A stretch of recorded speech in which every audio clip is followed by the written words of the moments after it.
Guys আমরা চলে এসেছি এখন ঢাকা কুমিল্লা হাইওয়ে রোডের পাশে কুমিল্লা ক্যান্টনমেন্টে। এখানে কিন্তু অনেক দর্শনীয় স্থান রয়েছে, সেগুলো আজকে আমি আপনাদের স্ক্রল করে দেখাবো। সো গাইস, তো এখন আর কি আমরা যাচ্ছি ইংলিশ কবরস্থান।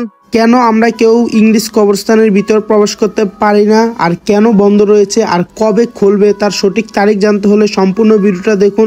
আমি আপনাদেরকে ভিডিও লাস্টে সকল কিছু কিন্তু ডিটেলসে বলে দেব কবে আপনারা যেতে পারবেন এখানে ঘুরতে। আজকে আমাদের যাত্রা শুরু হয়েছে হাজীগঞ্জ থেকে।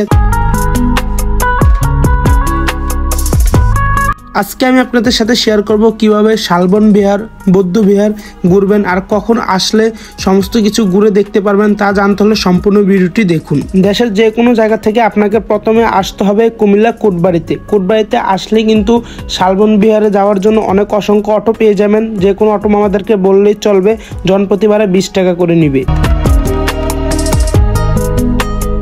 ভিতরে প্রবেশ করার জন্য টিকিট লাগে, তো টিকিটের মূল্য হচ্ছে জনপ্রতি 30 টাকা করে। যে জায়গাটা দেখেছেন এটা হলো কুমিল্লার বিখ্যাত শালবন বিহার। প্রায় 8ম শতাব্দীতে পাল রাজাদের সময় এটি নির্মিত হয়েছিল।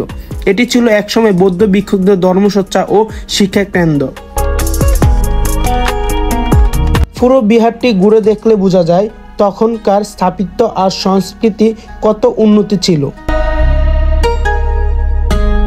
চারপাশে বিশাল সব শাল গাছ, পাখির ডাক আর একদম শান্ত পরিবেশ, যেন সময় থেমে গেছে এখানে।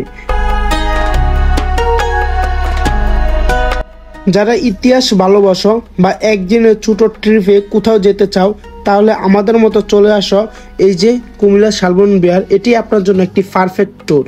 তো এখন আর কি আমরা এই শালবন বিহার থেকে বের হয়ে যাব। তো আমাদের পাশে রয়েছে বৌদ্ধ বিহার, তো বৌদ্ধ বিহার আর কি যাব, চলুন যাওয়া যাক।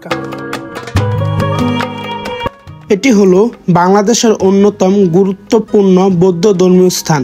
এটি মূল শালবন বিহারের আধুনিক সংস্করণ হিসেবে নির্মিত হয়েছে, যেখানে প্রাচীন ঐতিহ্য ও আধুনিক অপূর্ব সমন্বয় দেখা যায়। শান্ত সবুজ প্রকৃতির মাঝে দাঁড়িয়ে থাকা এই বিহারটি দর্শনার্থীদের মুগ্ধ করে তার সৌন্দর্যে ও প্রশান্ত পরিবেশে।